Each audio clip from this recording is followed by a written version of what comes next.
Y la Biblia habla bastante acerca de Satanás como una realidad, habla de los demonios como una realidad, habla de la lucha espiritual que se da detrás de las cosas que nosotros vemos.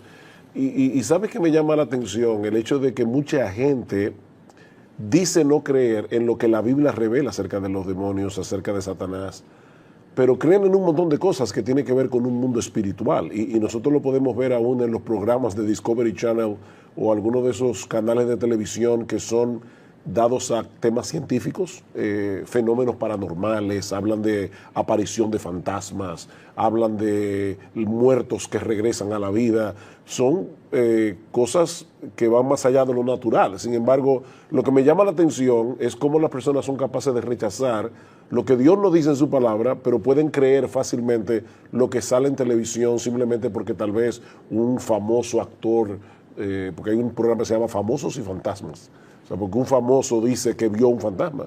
Entonces, ¿por qué yo puedo creer más fácilmente en lo que me dice un actor de Hollywood a lo que me dice la palabra de Dios? Pero la Biblia claramente enseña, Eduardo y Salvador, nosotros sabemos eso, que hay demonios y que hay un diablo, un ángel caído que se llama Satanás. Nosotros no creemos de ninguna manera que haya dos fuerzas que se equiparan, ¿verdad? La fuerza del bien y la fuerza del mal. La del bien representada por Dios, la del mal representada por Satanás. No, Dios es soberano y Dios está por encima de todos los poderes del universo. Ahora, Dios creó seres personales. Y cuando hablamos de seres personales, lo que estamos hablando es los ángeles son seres personales y los hombres son seres personales porque son personas. Y tienen intelecto, tienen voluntad, tienen emociones. Cuando decimos que un ser humano o un ser angelical tiene voluntad, eso quiere decir que tiene capacidad de decisión. Dios no creó robots que estaban preprogramados. Y en ese sentido lo que la Biblia enseña es que Satanás y los demonios que cayeron con él fueron arrastrados a una rebelión en contra de la autoridad de Dios. ¿La Biblia no especifica por qué se rebelaron? No, pero puede darnos ciertas claves, ciertos elementos. Por ejemplo, en 1 Timoteo capítulo 3, un texto que no está hablando acerca de Satanás, está hablando acerca de las personas que aspiran a ser pastores en una iglesia, dice que una de las cosas que no deben ser es un neófito, porque dice que fácilmente, o sea, un nuevo creyente que lo colocan en una posición de autoridad, fácilmente se puede envanecer y caer en la condenación del diablo. Y aparentemente lo que Pablo está presuponiendo allí es que en la caída del diablo, el elemento del envanecimiento, el elemento del orgullo estuvo envuelto. Entonces, es un ser creado que repentinamente quiso tener su propio reino y se rebeló contra Dios. Nosotros no debemos llegar más allá de lo que la Biblia revela. Y la Biblia no nos revela todos los detalles de esa caída. Y tenemos que tener cuidado. Ser bíblicos es hablar donde la Biblia habla y es callar donde la Biblia calla. Entonces, hasta ahí es donde la Biblia nos dice. Hubo un ángel creado por Dios que era bueno, creado para la gloria de Dios, pero ese ángel se rebeló. Una de las cosas que el diablo intenta hacer, aunque hablaremos un poco más de eso cuando hablemos de la caída, pero vemos que lo que el diablo trata de hacer con nuestros padres en el huerto del Edén es llenar sus mentes y sus corazones de orgullo. Seréis como Dios. Entonces, él está tratando de replicar en el hombre aquello que lo hizo caer a él. Eso de que están encarcelados no quiere decir que ellos no tengan influencia en el mundo. Algunos teólogos entienden que lo que Judas está diciendo allí es que ellos están limitados. O sea, Satanás no es omnipotente, ni Satanás es omnipresente, ni los demonios tampoco. De hecho, una de las personas que nos escribió por el chat de YouTube preguntaba eso. ¿Es Satanás omnipresente? No, de ninguna manera. Satanás está en un solo lugar. Solamente Dios es omnipresente. Pero la caída se da en ese momento cuando esta hueste demoníaca guiada por Satanás se rebelan contra la autoridad de Dios. En Isaías 14, una de las cosas que se ve claro es que la esencia del pecado es el orgullo. La esencia del pecado es yo no quiero someterme a Dios. Y sea que allí esté hablando de Satanás, o sea que esté hablando acerca de un rey terrenal, volvemos otra vez al mismo punto. Lo que el diablo trata de infundir en el alma de la gente, en el corazón de la gente, es el orgullo. porque es que el orgullo es la madre de todos los pecados. Cuando un individuo dice, yo no quiero someterme a Dios, yo quiero hacer mi voluntad, ahí es que comienza la rebelión. Cuando Adán y Eva fueron atacados por Satanás en el huerto del Edén, él los atacó con una idea, y eso es importante. Satanás no anda apareciendo por ahí como aparece en las películas con cuernos y en forma de dragón y nada de eso. Satanás se viste como ángel de luz y está detrás de muchas de las ideologías que el hombre acepta como buena y válida en contra de la palabra de Dios. O sea, el ataque de Satanás es contra Dios, a final de cuentas, es contra el reino de Dios, es contra la palabra de Dios, contra la voluntad de Dios. O sea, cuando Satanás le pone a Eva la idea de que Dios es un ser egoísta, que Dios es un ser egocéntrico, que no quiere darles libertad, Satanás se presenta delante de Adán y Eva como un libertador. Si ustedes me obedecen a mí, si ustedes hacen lo que yo les estoy sugiriendo que hagan, porque Satanás no nos obliga a pecar, como tú bien decías. El diablo y sus demonios nos tientan, pero cuando yo peco, peco porque soy responsable de mi pecado. Pero él le vendió esta idea, y la idea era, si ustedes se rebelan contra la autoridad de Dios, ustedes van a progresar, ustedes serán como Dios. Y es increíble cómo hasta el día de hoy es exactamente lo mismo. O sea, se vende como progreso aquello que es en contra de lo que Dios quiere hacer en el mundo para la felicidad y la salvación de los seres humanos. Antes que nada quiero decir que yo aborrezco las teorías de conspiración. Yo creo que hay demasiada teoría de conspiración. Pero lo cierto es que hay una conspiración espiritual. O sea, ellos tienen comunicaciones, ellos conocen a los seres humanos, ajá, ellos saben cuáles son tus gustos. Imagínate que tú estás en una habitación hablando con alguien de un plan que tú tienes. Satanás conoce todo eso porque tiene un sistema de información impresionante.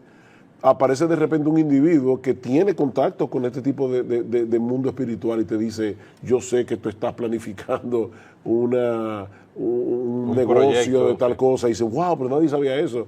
Nadie sabía eso. No, sí lo sabían.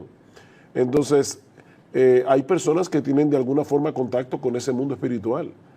Y la Biblia nos dice claramente que nosotros debemos tener cuidado con ese tipo de personas. La Biblia prohíbe tajantemente que nosotros busquemos brujos, adivinos, y hay una razón primordial para todo eso, y es que tan pronto tú te amparas en ese tipo de cosas, tú estás dejando a un lado la palabra de Dios y al Dios de la palabra. O sea, ir hacia los adivinos es alejarte de Dios.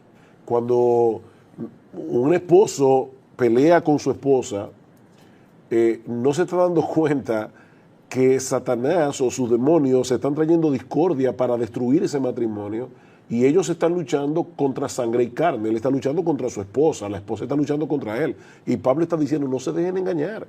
Vuestra lucha no es contra sangre y carne. Y tu esposa es de sangre y carne, o tu vecino, o ese hermano de la iglesia con el que tú tienes un problema. No, y que en esa misma carta de Efesios, Pablo habla de las maquinaciones de Satanás. Tú hablabas de que son seres inteligentes. Maquinaciones. Ellos no atacan a tontas y a locas, ellos tienen un objetivo. Y en ese sentido alguien decía, cuando tú juegues con el pecado, recuerda que el pecado no está jugando contigo.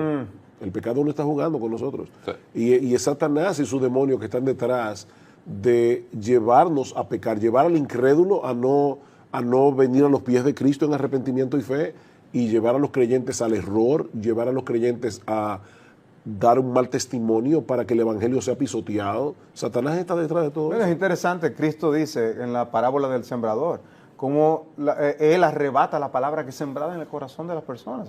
Él quiere distraer a las personas para que no se salven, para que esa palabra no fructifique en sus vidas. Fíjate, Cristo es Dios.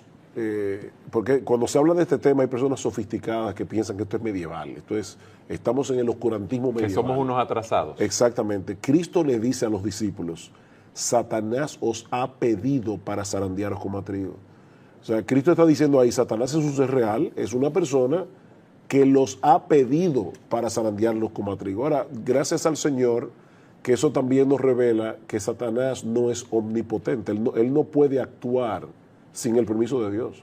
Y probablemente la persona estará preguntándose, pero entonces, ¿por qué Dios le da permiso? Hay un punto en esto ya que llegamos al misterio donde no nos ha sido revelado todo lo que Dios tiene en su mente. Pero lo que sí sabemos con toda seguridad es que el reino de Dios vencerá. Satanás y sus demonios no se van a salir con la suya. Ellos quisieron destruir la obra de Dios y en Primera de Juan dice, para eso apareció el Hijo de Dios, para deshacer las obras del diablo. Para eso vino Cristo, para revertir lo que el diablo causó. ¿Y a qué precio? Vuelvo y repito, el primer problema es que tú puedes estar coqueteando con algo verdaderamente maligno. Tú puedes estar coqueteando con algo que tenga consecuencias eternas para tu alma. Esas personas que, primero, un creyente jamás en la vida, jamás debería guiarse por el horóscopo, tampoco debería jugar la lotería que Pero trabaje. hay personas que tienen un sueño y van donde alguien que, como decimos en República Dominicana, que le arregla el sueño. Entonces, dime, ¿qué te pasó en el sueño? Bueno, yo me vi que estaba en mi casa sentado, entonces te preguntan, ¿cuál es el número de tu cédula de identidad? Exacto. Y te arreglan el sueño y te dicen, mira, eso da 06, 18 y 22. Entonces ellos juegan ese número a ver si Y tú sabes se sacan en la lotería. la cantidad de personas que pierden una fortuna llevándose de ese tipo de cosas. El hombre es supersticioso. Desde que el hombre cayó en pecado y se alejó de Dios, es capaz de creer cualquier cosa. No es que el hombre ha dejado de creer, el hombre es un creyente y está creyendo cosas, aunque sea la teoría de la evolución, pero está creyendo cosas. Y también están creyendo cosas demoníacas, cosas psíquicas o lo que sea. Por este tipo de cosas, pero al final de cuentas, lo que el diablo está tratando de hacer, ya sea con los psíquicos engañadores o con los que de verdad tienen de alguna forma contacto con este mundo espiritual, es alejar a las personas de Dios. Yo no quiero confiar en Dios y su palabra. Yo no quiero ver cuál es la voluntad de Dios para mí, que Él me ha revelado claramente en su libro. Y otra cosa más, ¿por qué yo quiero saber el futuro? Porque yo no quiero confiar en Dios. Yo no quiero poner mi futuro en manos de Dios. Yo quiero que me revelen previamente lo que va a suceder. Y por eso voy a este tipo de personas que leen la mano, leen la taza, la baraja. Pero de nuevo es una desconfianza en Dios. Entonces, ¿detrás de qué es que anda Dios? Él anda detrás de la confianza que el hombre deposita en Dios. Él no quiere que hagan eso. En Primera de Juan, una de las cartas del Nuevo Testamento, dice que el mundo entero está bajo el maligno. ¿Y qué significa eso? Que todas las personas que no son creyentes están bajo la influencia de Satanás. Pero no es lo mismo estar bajo una influencia general de Satanás y sus demonios a estar poseído por un demonio. Una persona que ya, cuando dice que Satanás llenó el corazón de Judas, está usando la misma expresión que se usa en el Nuevo Testamento para hablar de la llenura del Espíritu Santo. La palabra llenura en ese caso es control. O sea, la idea es una persona llena del Espíritu Santo. Todos los creyentes tienen el Espíritu Santo, pero hay personas que están más bajo el control del Espíritu y su palabra. Bueno, de igual manera, los no creyentes están bajo el maligno, pero hay personas que están más bajo el control de ese mundo espiritual. Y son personas que llegan a estar posesas por demonios. Y en muchos de los casos son personas que voluntariamente comenzaron a coquetear con ese mundo de alguna forma. O sea, eso no pasa a tontas y a locas. Es imposible que alguien habitado por un ser tan poderoso, todopoderoso como es el Espíritu de Dios, permita al mismo tiempo que sea un creyente poseído. Y Juan lo dice claramente, el que está en nosotros es mayor que el que está en el mundo y el maligno no nos toca. No nos toca en ese sentido, porque definitivamente Satanás y sus demonios tientan a los creyentes. Dice Santiago, capítulo 1, versículo 13, cada uno es tentado cuando de su propia concupiscencia, es decir, de esos deseos pecaminosos que ya están en ti, somos atraídos y seducidos hacia el pecado. Y en Efesios cuando dice, vístanse de toda la armadura de Dios para que podáis resistir el ataque de Satanás. O sea que, de hecho, yo creo que es importante decir esto para personas que nos están mirando. Hay creyentes que tienen una lucha horrible con pensamientos y piensan, como el personaje de Bunyan, que esos pensamientos salen de su corazón y a veces llegan hasta blasfemias, o están leyendo las escrituras y de repente tienen dudas que vienen. Esos son los dardos de fuego del maligno de los que habla Satanás. Y que habla Pablo. Que habla Pablo en Efesios, perdonen. El punto sigue siendo que esos dardos de fuego, yo tengo que defenderme de ellos con el escudo de la fe. Yo creo lo que Dios dice, yo creo en la palabra de Dios. Y yo le diría a una persona, porque alguien preguntó acerca de eso aquí, yo le diría a una persona, llena tu mente de Cristo, porque también a veces estamos tan pendientes, así como hay personas que no creen en el diablo, Hay personas que tienen su mente tan concentrada en los temas demoníacos y satánicos que no le dan lugar al Evangelio, no le dan lugar a pensar y meditar en la persona de Cristo y en la gloria de Cristo. Entonces, en ese sentido, yo le diría, no estés tan pendiente de esos pensamientos que vienen a ti, porque son dardos de fuego del maligno. No te tomes tan en serio, en otras palabras. ¿Cómo nosotros podemos creer que en la Segunda Guerra Mundial una persona como Hitler decidió exterminar a todo millones de personas? ¿Qué influencia demoníaca puede haber allí cuando un ser humano se levanta y extermina, o como está pasando hoy día, con etnias completas que son barridas por otras etnias que se creen superiores?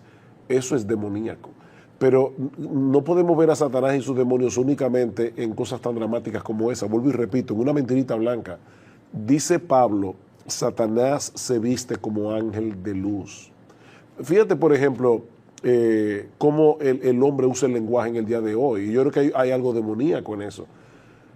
Las personas hablan de la libertad de expresión, no hablan de permiso para vender pornografía. Porque la palabra pornografía es muy cruda y no hablan de aborto, no hablan de asesinato, hablan de pro-escogencia, pro-choice, ¿verdad? No, yo no estoy a favor de que maten bebés, yo estoy a favor de la libre elección de la mujer. Es un eufemismo, es una forma de manejar el lenguaje para esconder algo que está terriblemente mal detrás, y en ese sentido Satanás se disfraza como ángel de luz. Él vende el mal como si fuera el bien. Dice, habrá hombres que, porque teniendo cauterizada la conciencia, enseñarán doctrina de demonios. ¿Y cuáles son esas doctrinas de demonios? ¿Que se coman bebés o algo así? No, prohibirán casarse y mandarán abstenerse de alimentos que Dios creó para que con acción de gracias participasen de ellos los creyentes y los que han conocido la verdad.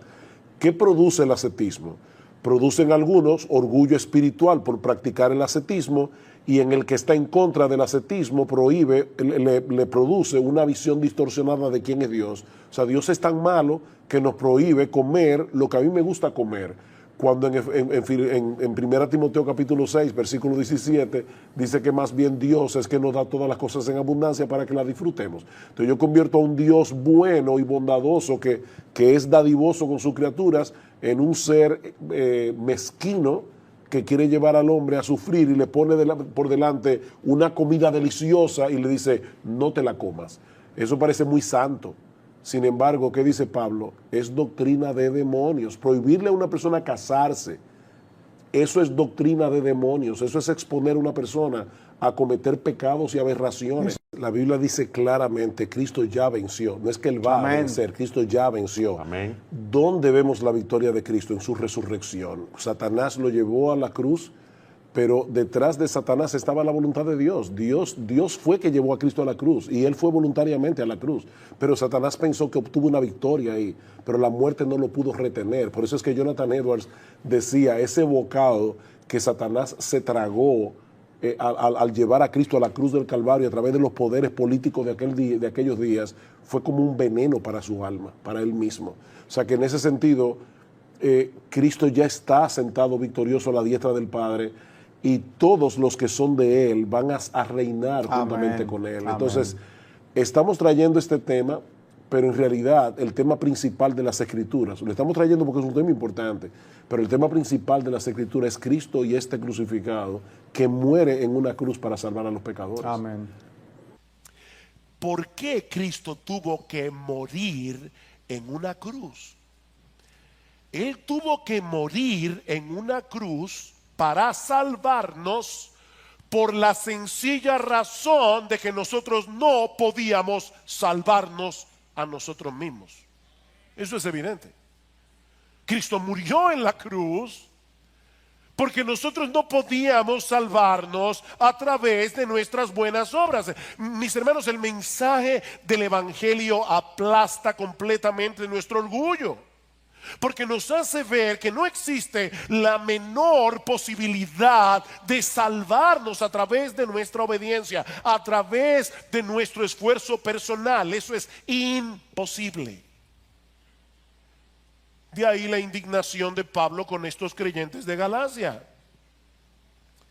¿Cómo es posible que ustedes se hayan dejado arrastrar por ese evangelio distorsionado de salvación por obras. Si ustedes saben muy bien que Jesucristo tuvo que morir en esa cruz para salvarnos, porque no podíamos salvarnos a nosotros mismos.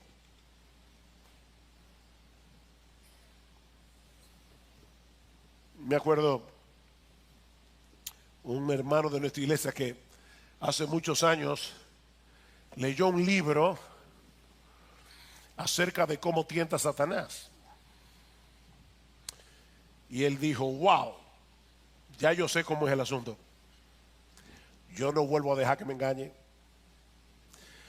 ¿De verdad tú crees que por leer un libro acerca de cómo tienta a Satanás ya tú no vas a pecar más? Mis hermanos, si hay lo que nosotros sabemos es que nosotros no podemos obedecer a Dios perfectamente ni por 5 minutos, ni por 3 minutos, ni por 1 minuto. Que no podemos. Y él está diciendo, Gálatas insensatos, ¿cómo es posible que ustedes hayan sido arrastrados? Ustedes vieron a Cristo crucificado con los ojos de la fe. Ustedes entendieron el significado de esa muerte en la cruz. ¿Cómo es que se volvieron atrás? Mis hermanos, y no mis queridos idiotas de IBCJ, no. Mis amados hermanos de IBCJ, esa obra de salvación no necesita de ninguna añadidura de parte nuestra para hacerla más eficaz. ¿Saben por qué? Porque su muerte en la cruz fue más que suficiente para saldar por completo nuestra deuda con la justicia de Dios. No tenemos deudas. Es por eso que Pablo les dice en Gálatas capítulo 2 versículo 21 que tratar de completar esa obra con nuestras obras es hacer nula la gracia de Dios. Vean el versículo 21 del capítulo 2. No hago nula la gracia de Dios, porque si la justicia viene por medio de la ley, entonces Cristo murió en vano. Cristo murió en vano. Fue una muerte innecesaria. Si nosotros pudiéramos contribuir en alguna manera con nuestra salvación, Cristo murió en vano. La ley hubiera sido suficiente para salvarnos. Aquí están los mandamientos, guarden los mandamientos. Pero Cristo tuvo que venir del cielo y morir en la cruz, porque ninguno de nosotros habría podido cumplir a perfección todas las demandas de la ley de Dios, como dice Pablo más adelante en este mismo capítulo, Gálatas capítulo 3 versículo 10, porque todos los que son de las obras de la ley, todos los que están tratando de salvarse a través de las obras de la ley, están bajo maldición. Dios no los está viendo como, qué bien, están haciendo un buen esfuerzo. No, están bajo maldición, porque escrito está: maldito todo el que no permanece en todas las cosas escritas en el libro de la ley para hacerlas. Tú quieres salvarte guardando la ley, tienes que guardarlos todos los días, desde la cuna hasta la tumba, perfectamente. Estás bajo maldición. Pero esa combinación de fe más obras no solo contradice el Evangelio, sino que Pablo quiere hacerles ver en segundo lugar que también contradice la obra del Espíritu en nosotros. La obra del Espíritu en nosotros, versículo 2. Esto es lo único que quiero averiguar de vosotros. ¿Recibisteis el Espíritu por las obras de la ley o por el oír con fe? Cuando una persona se convierte al Señor Jesucristo por el poder del Espíritu Santo, el Espíritu Santo viene a morar permanentemente en esa persona. Oigan lo que estoy diciendo. Es por medio de su Espíritu que Cristo abre nuestros ojos para que veamos nuestra condición, para que veamos nuestro pecado, para que entendamos qué fue lo que Él hizo en la cruz del Calvario. El Espíritu Santo hace eso. El Espíritu Santo es el que eficazmente a través de la predicación del Evangelio nos mueve a creer en Cristo, y al creer en Cristo el Espíritu de Dios viene a morar permanentemente en nosotros. Cristo vive en nosotros porque su Espíritu mora en nosotros. ¿Recuerdan en el aposento alto cuando los discípulos estaban todos entristecidos porque el Señor les había anunciado que se iba, y Cristo les dice: yo no los voy a dejar huérfanos, yo vendré a vosotros como en el Espíritu, yo rogaré al Padre y os dará otro consolador, el Espíritu de verdad. Yo no los voy a dejar huérfanos. De hecho, en Gálatas capítulo 4, versículo 6 dice explícitamente: porque sois hijos de Dios, Dios ha enviado el Espíritu de su Hijo a nuestros corazones, clamando: Abba, Padre. El Espíritu de Cristo vive en nosotros. Romanos capítulo 8, versículo 9: si alguno no tiene el Espíritu de Cristo, el tal no es de Él. La pregunta es: ¿cómo fue que ustedes recibieron el Espíritu? Les está diciendo Pablo. ¿Acaso fue por alguna obra que ustedes hicieron? ¿Es que ustedes de repente decidieron portarse bien y entonces el Espíritu vino a ustedes? ¿Cómo recibieron el Espíritu? ¿Fue por las obras de la ley o fue por el oír con fe? No fue por ninguna cosa que ellos hubieran hecho por Dios, sino por la obra que Dios hizo en ellos a través del Evangelio por el poder de su Espíritu. Así que, mis hermanos, lo único que ellos hicieron, y todos los cristianos que están aquí, para recibir el Espíritu, fue escuchar el Evangelio con fe. No fue por las obras de la ley, fue por el oír con fe. Pero ahora viene la parte más crucial de este pasaje. Hermanos, esta es la parte más crucial de este pasaje. Versículo 3. Pablo va a decirles ahora que la vida cristiana continúa exactamente como comenzó, a través de la obra del Espíritu en nosotros por medio de la fe. Versículo 3. Tan insensatos sois, habiendo comenzado por el Espíritu, ¿vais a terminar ahora por la carne?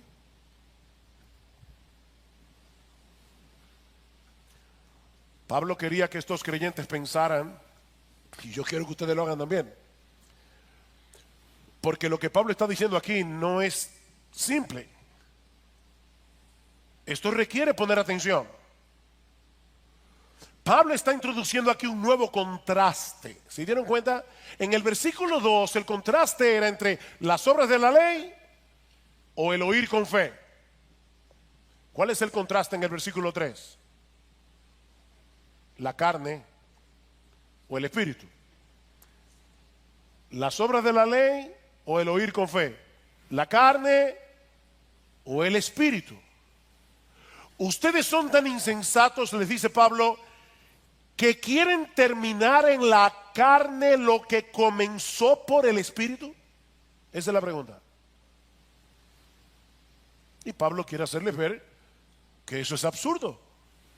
Lo que comenzó por el Espíritu debe continuar y terminar por el Espíritu. Pero aquí viene la pregunta del $1.000.000.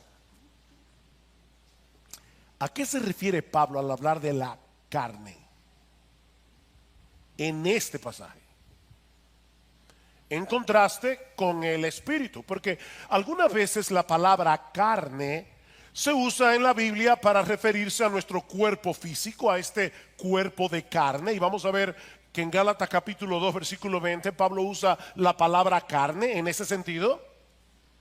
Pero otras veces la Biblia usa la palabra carne para referirse a nuestro viejo yo que se deleitaba en el pecado y que no quería someterse a Dios. Ese viejo yo se gloriaba en su independencia de Dios. Ese viejo yo se gloriaba en su propia autonomía. El problema es que esa condición carnal no siempre se manifiesta de la misma manera. Es decir, no todos los pecadores tratan de manifestar esa autonomía, esa independencia de Dios de la misma forma.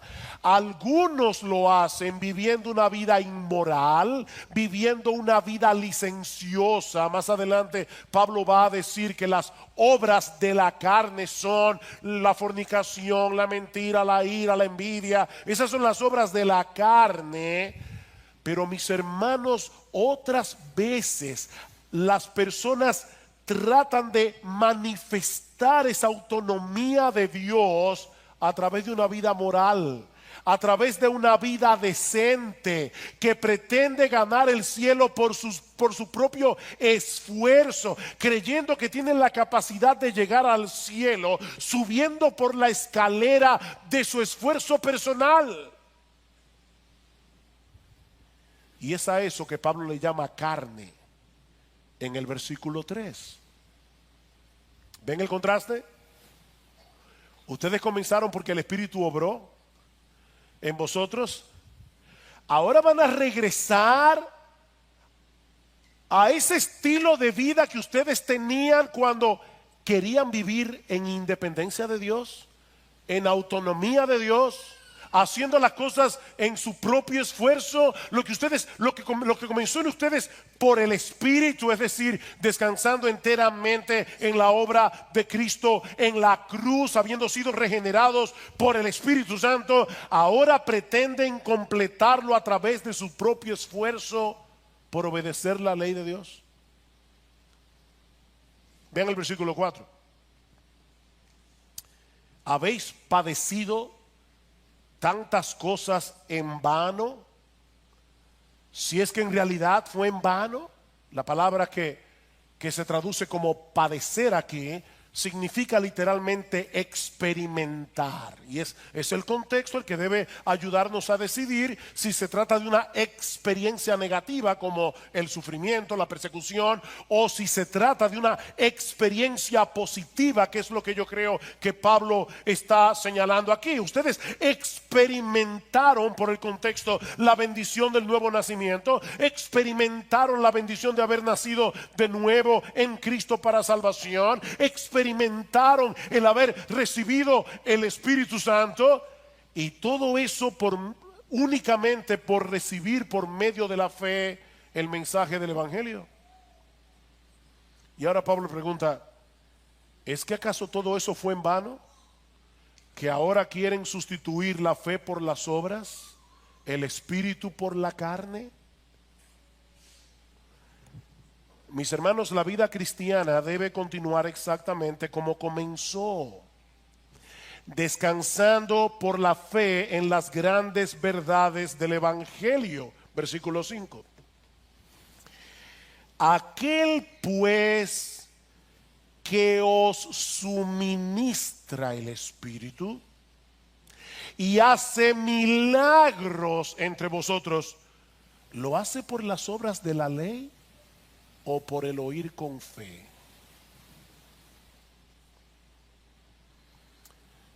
Miren, yo creo que hay pocos pasajes en el Nuevo Testamento que sean tan importantes para la vida cristiana que el capítulo 3, versículo 5 de Gálatas.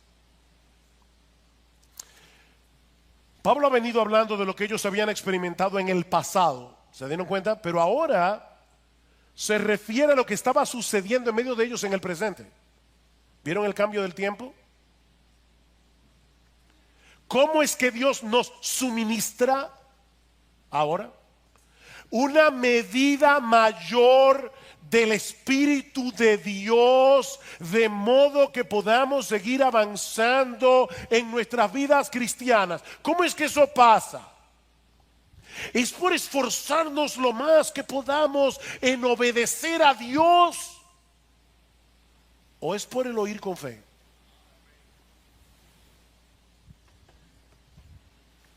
Y obviamente la respuesta sigue siendo la misma. Es por el oír con fe. La vida cristiana comienza por fe, la vida cristiana continúa por fe, la vida cristiana termina con fe. Es lo mismo que Pablo les había dicho unos versículos antes, Gálatas capítulo 2, versículo 20. Gálatas capítulo 2, versículo 20, alguien decía que Gálatas capítulo 3, versículos 1 al 5 no es otra cosa que un comentario ampliado de Gálatas capítulo 2, versículo 20. Así que lean Gálatas 2:20, que yo sé que ustedes conocen muy bien, algunos de memoria. Lean Gálatas 2:20 teniendo en cuenta todo lo que hemos dicho ya de Gálatas 3. Dice Pablo: con Cristo he sido crucificado. Y obviamente el pronombre tácito y sobreentendido es yo. Con Cristo yo he sido crucificado.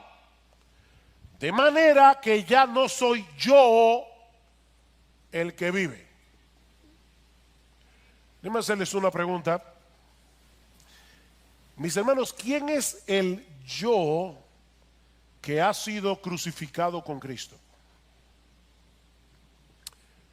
La respuesta es el viejo yo insubordinado que se gloriaba en su autonomía, el que quería hacer las cosas en sus propias fuerzas para llevarse la gloria, porque el que recibe el poder, el que da el poder, recibe la gloria, ¿verdad? El que da el poder, recibe la gloria. Si yo hago las cosas, los niños, una de las primeras cosas que aprenden a decir es yo solo. Ellos quieren hacer las cosas por sí mismos. Y por supuesto, eso es lo que le pasa al legalista. El legalista quiere obedecer, hacer las cosas en sus propias fuerzas. Y por supuesto le va a pasar lo siguiente: si tiene una pequeña victoria, se va a enorgullecer, porque fue en su propia fuerza. Pero si tiene una derrota, se va a frustrar. El legalista vive en esas dos ondas, o en orgullo o en frustración. Dice Pablo, ese yo fue crucificado con Cristo. Por lo tanto, ya no soy yo el que vive, sino que Cristo vive en mí. Otra vez, ¿cómo es que Cristo vive en mí? Por su Espíritu. Ya no vivo yo, es Cristo el que vive en mí. ¿Significa eso que ya yo no tengo ninguna responsabilidad en cuanto a mi vida cristiana? Lo único que yo tengo que hacer es quedarme tranquilo para que Cristo viva su vida en mí. No. Sigan leyendo. Y la vida que ahora vivo en la carne, perdonen otra vez que sea tan necio, pero ahora el necio soy yo, lo admito. ¿Quién es el sujeto tácito y sobreentendido de su oración? La vida que ahora vivo, ¿quién? Yo, en la carne, es decir, la vida que vivo yo, mi nuevo yo regenerado que todavía permanece en este cuerpo físico, en este cuerpo de carne, pero que ahora tiene la bendición de contar con la presencia permanente del Espíritu Santo que nos mueve a la obediencia. Entre paréntesis. La vida que ahora vivo yo, mi nuevo yo, el regenerado, no el degenerado, sino el regenerado. La vivo por fe, yo la vivo por fe en el Hijo de Dios, el cual me amó y se entregó a sí mismo por mí. ¿Cuál es la clave de mi nueva vida en Cristo? La fe en el Hijo de Dios que me amó y se entregó a sí mismo por mí. Mis hermanos, lo que Pablo está diciendo aquí es lo siguiente: soy yo el que tiene la responsabilidad de vivir la vida cristiana, así como nadie se arrepintió por mí, ni creyó por mí cuando yo vine a Cristo en arrepentimiento y fe. Nadie puede obedecer por mí, nadie puede leer la Biblia por mí, ni orar por mí, ni venir a la iglesia por mí, ni luchar contra el pecado por mí. Nadie puede hacer eso. Eso lo tenemos que hacer tú y yo. Pero ahora hay dos elementos en el creyente que cambian por completo la naturaleza de nuestra obediencia a Dios. La primera es que ahora no hago ninguna de esas cosas para ganarme el favor de Dios, sino con la tranquilidad de que ya tengo por completo su favor únicamente por causa de la obra de Cristo en la cruz del Calvario. Esa es la gran diferencia entre el legalista y el cristiano. El legalista obedece para ser aceptado por Dios, mientras que el creyente obedece con la gratitud y el gozo de saber que ya fue aceptado. Hay una diferencia. Fuimos aceptados por los méritos de otro, no por los nuestros, sino por los de nuestro bendito Señor y Salvador Jesucristo. Noten lo que dice Gálatas capítulo 5 versículo 6, y me encanta este texto. Dice: porque en Cristo Jesús, versículo 5, porque nosotros por medio del Espíritu esperamos por fe la esperanza de justicia. Wow, aquí están todos los elementos. Nosotros por medio del Espíritu, esperamos por la fe la esperanza de justicia. Por la obra del Espíritu en mí, yo estoy seguro que el día que yo me presente en la presencia de Dios, yo voy a ser aceptado como justo en su presencia. ¿Cómo yo sé eso? Por la fe. Porque el Espíritu de Dios que mora en mí me lo asegura por su palabra.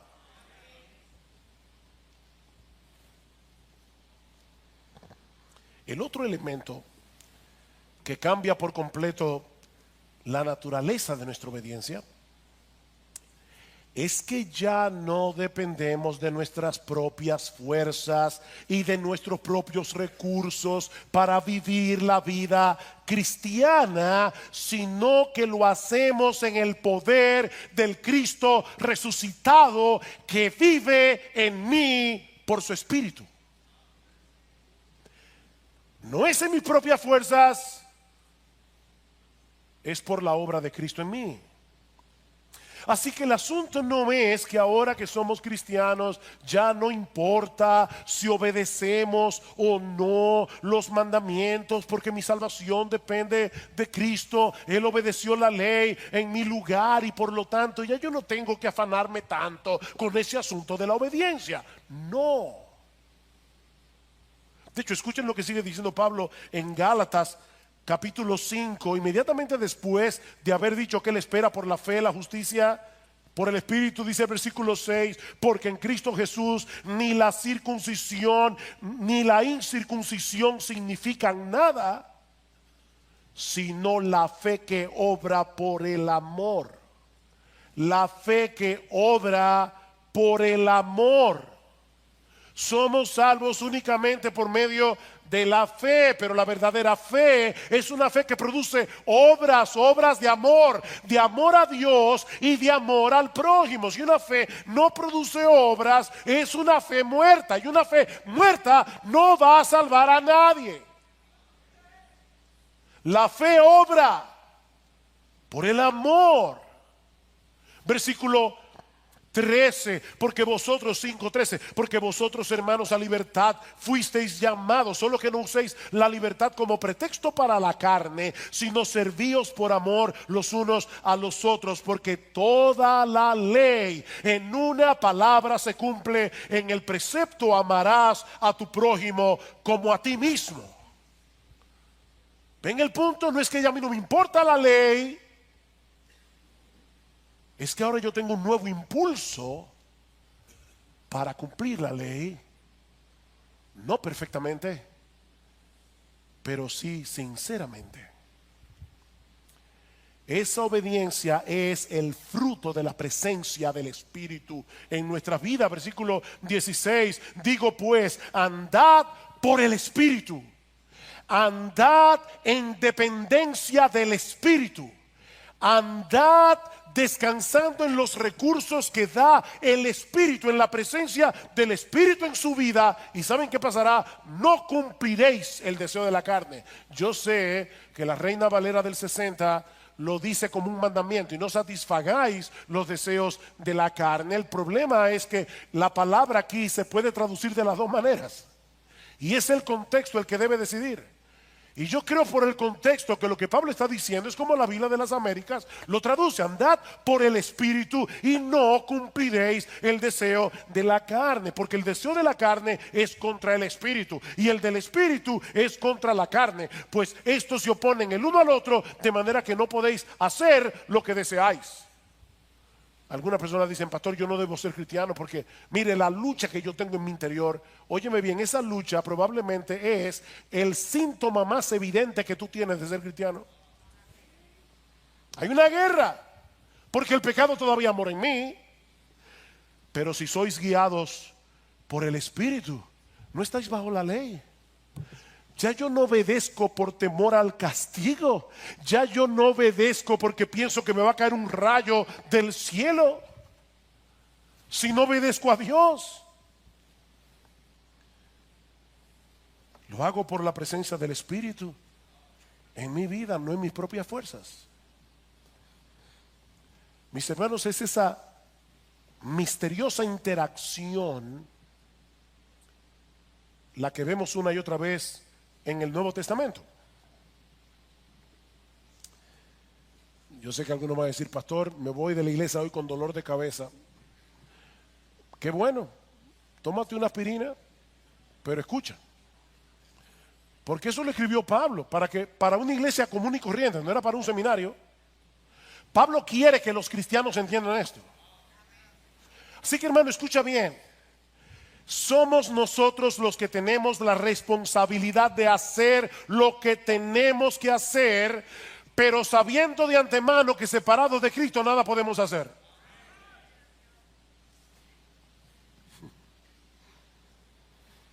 ¿Tú oíste eso? Somos nosotros los que tenemos que hacer lo que tenemos que hacer,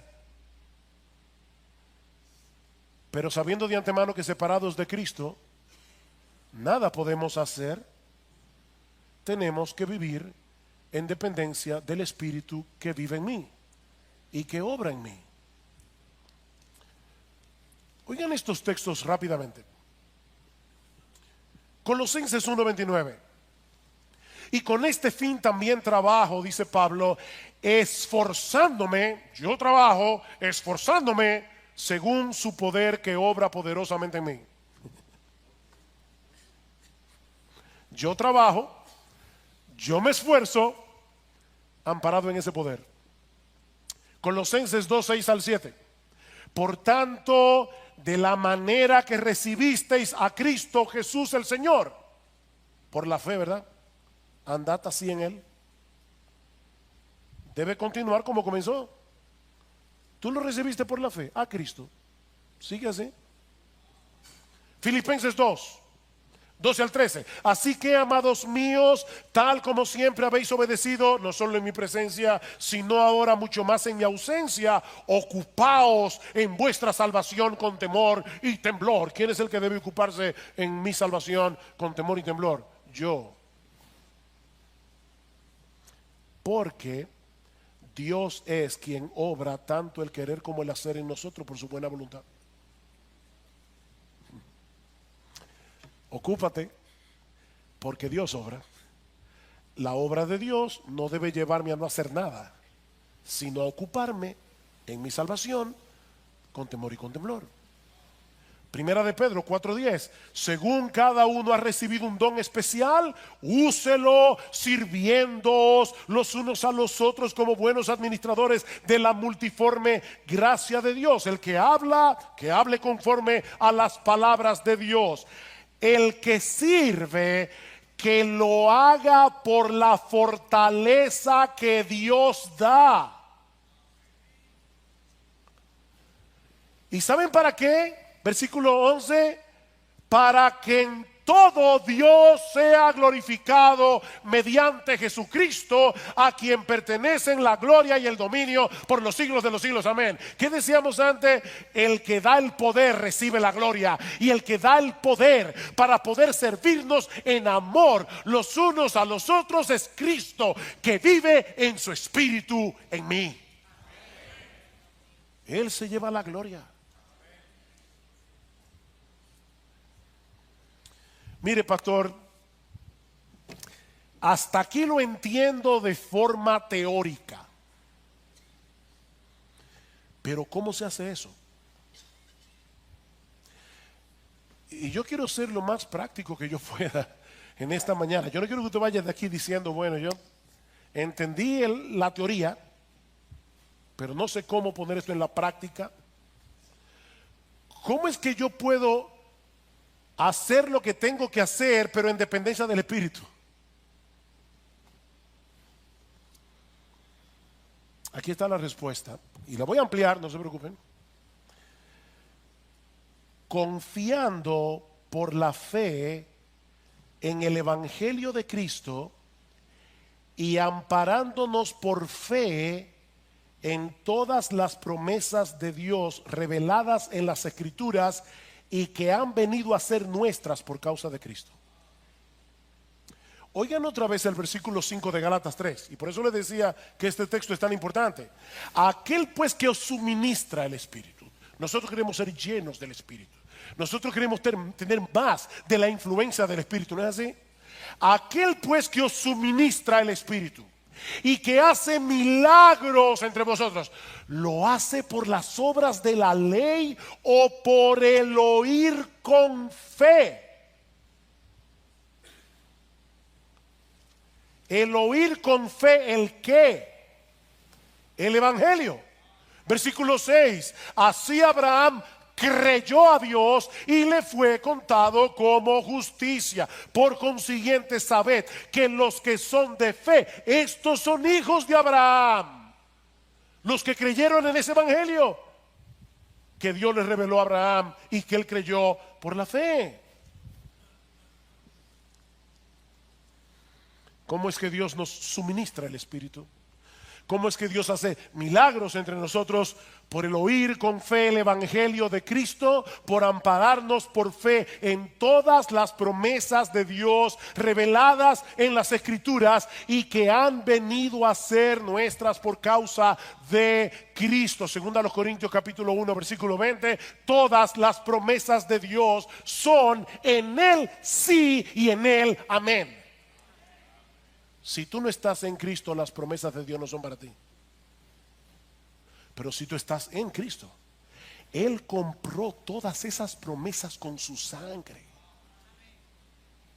para ti. Déjenme poner un ejemplo práctico. No se preocupen que vamos a terminar, creo que a tiempo. No se afanen.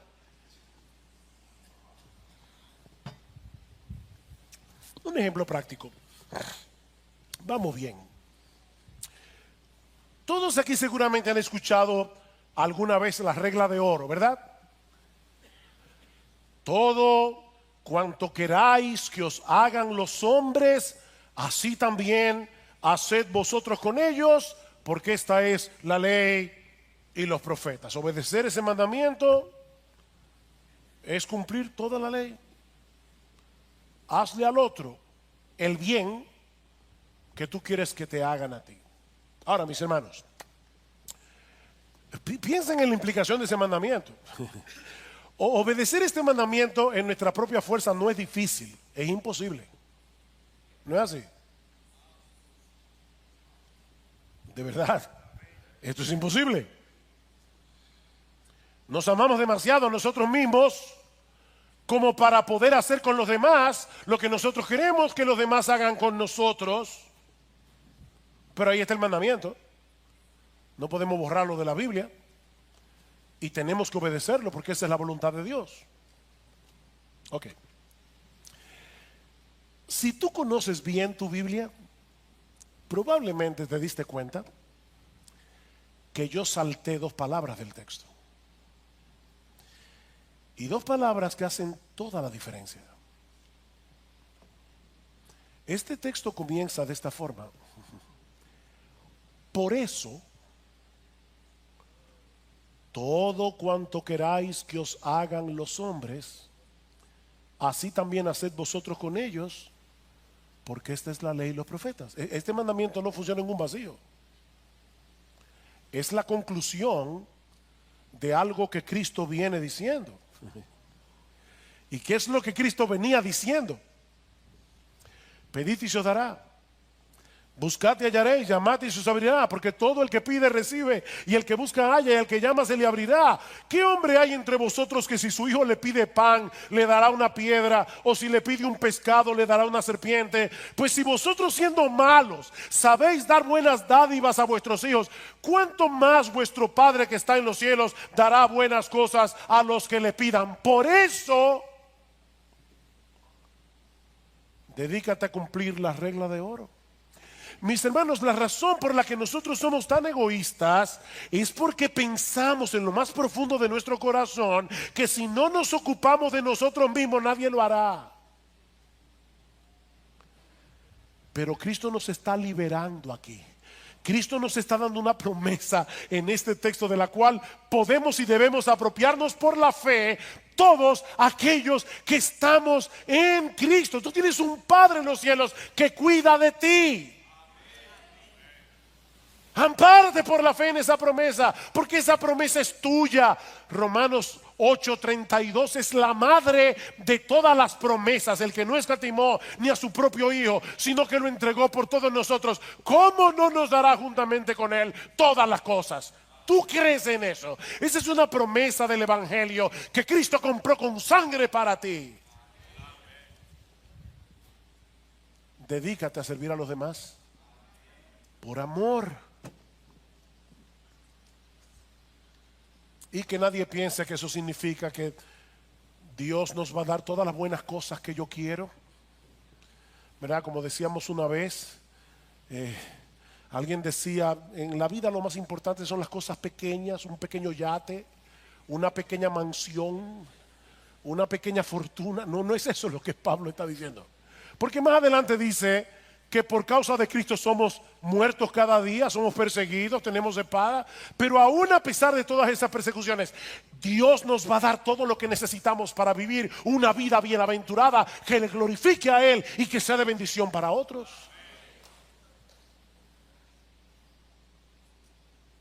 ¿Qué significa entonces vivir en dependencia del Espíritu? Ok, déjenme responder esta pregunta con un acróstico para terminar. Un acróstico que aprendí hace un tiempo atrás y que ha sido muy útil para mí, tanto para mi vida cristiana como para mi ministerio. Cada vez que voy a predicar, yo recuerdo este acróstico. Adaptado al español es roca, con doble A. Roca. Reconoce, ora, confía, actúa y agradece. Y por si acaso, estos no son los 5 pasos para una vida exitosa y feliz. No, esto es un hábito de vida que tú debes desarrollar, que vas a internalizar y que te va a ayudar de una manera casi natural. Va a ser como una nueva naturaleza en ti, a depender del Espíritu y tener que decir, paso 1, reconoce, paso 2. No. Internaliza esto. Roca. En primer lugar, reconoce. Mi hermano, reconoce que en ti mismo eres un 0 a la izquierda.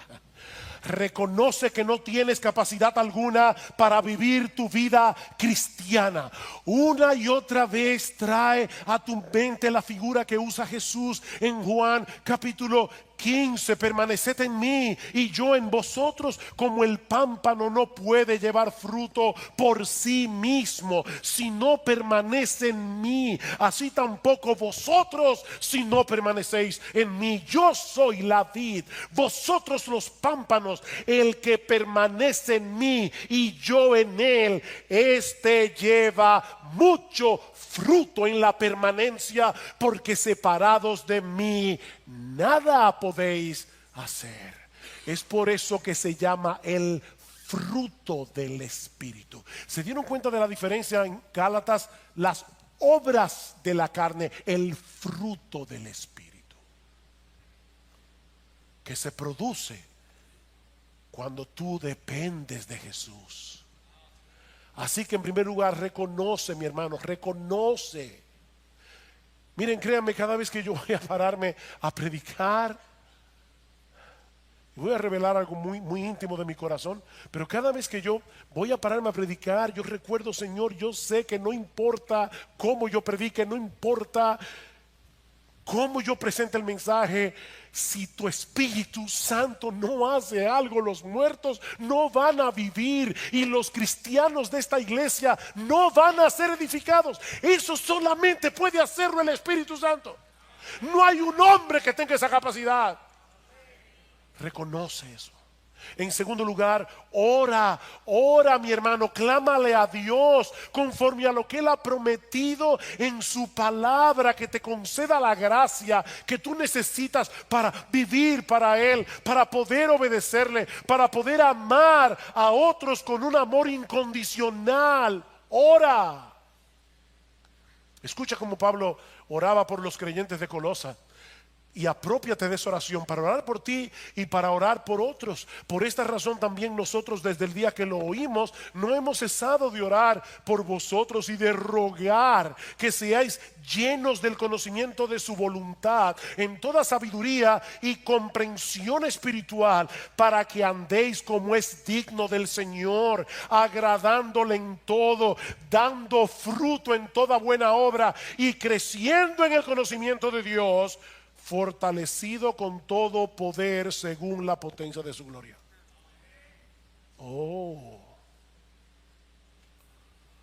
Yo quiero que ustedes vivan de esta manera. Yo quiero que ustedes agraden a Dios, pero fortalecido con todo poder en toda potencia de su gloria. Señor, dame ese poder. Dame ese poder. Señor, yo no puedo vencer la envidia de mi corazón. Yo no puedo vencer la lujuria de mi corazón. Yo no puedo vencer la ira que hay en mí. Yo no puedo. Ora. En tercer lugar, confía. Confía, mi hermano, en las promesas. En las promesas que Dios nos ha dejado en su palabra, porque Él es un Dios fiel. Él ha prometido capacitarnos. Él ha prometido estar con nosotros todos los días hasta el fin del mundo. Él ha prometido ser nuestro amparo y fortaleza en momentos de necesidad. Ampárate por fe en todo lo que Dios nos ha prometido en Cristo, porque, mi hermano, eso es lo que energiza nuestra obediencia.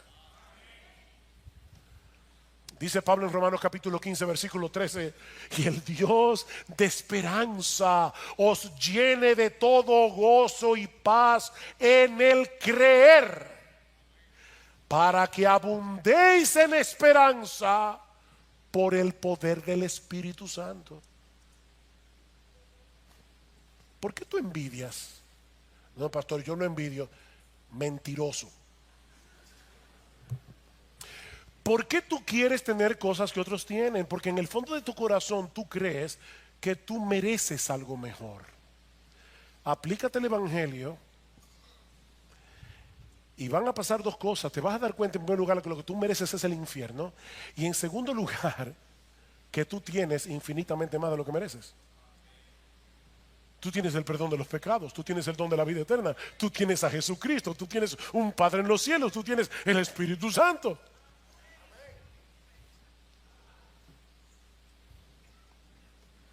Ay, pastor, ese es mi problema.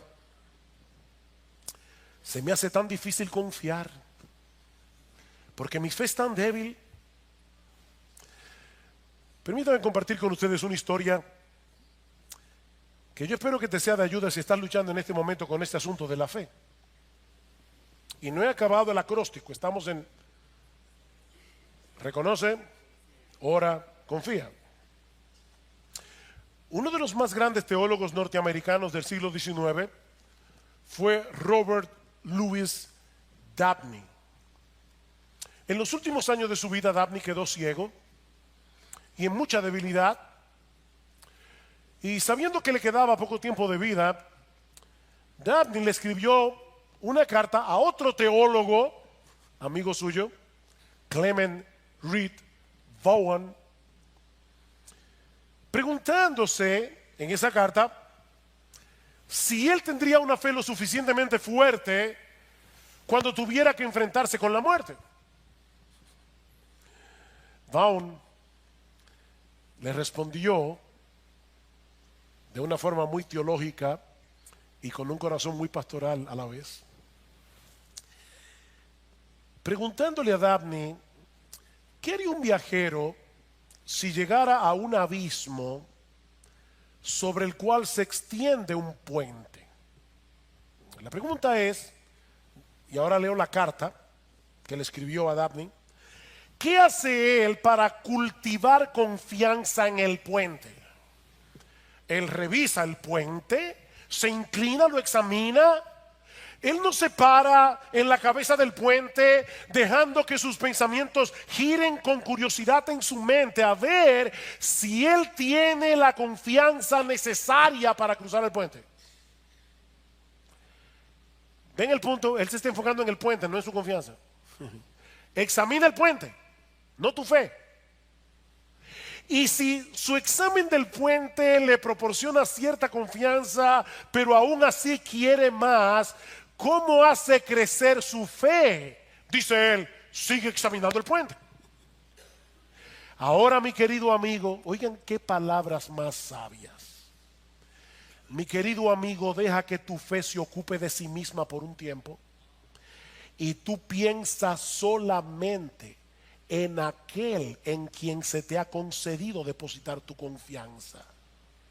Piensa en el poder del Maestro, piensa en su amor, piensa en lo interesado que Él está en el alma que le busca y que no se consuela hasta que lo encuentra. Piensa en lo que Él ha hecho, en su obra, porque su sangre es más poderosa que todos los pecados de todos los pecadores que alguna vez hayan existido. A fin de cuentas, oigan esto, el gran teólogo que era Dabney, el gran teólogo es como cualquier otro de los hijos de Dios, y escuchar el sencillo evangelio es tan esencial para su consuelo como lo es para la criada que ordeña la vaca o para el joven que ara la tierra. Que Dios te dé gracia, mi amigo, no para poner demasiado énfasis en tu fe, sino para aferrarte al fundamento de tu confianza. Cristo, su obra y toda su aptitud personal para ser el refugio de un pecador. La fe es solo el ojo para verlo. He estado orando para que Dios calme tu dolor mientras avanzas y te permita ver el gozo del evangelio en cada paso. Adiós. Dios esté contigo conforme a su voluntad y piensa en el puente. Piensa en el puente. Reconoce, ora, confía, actúa. Actúa. Como decíamos al principio de este mensaje, la obra de Dios en nosotros no elimina la responsabilidad que nosotros tenemos de obrar, pero no amparados en nuestras propias fuerzas, porque no tenemos ninguna, sino amparados en la fuerza que viene de Él.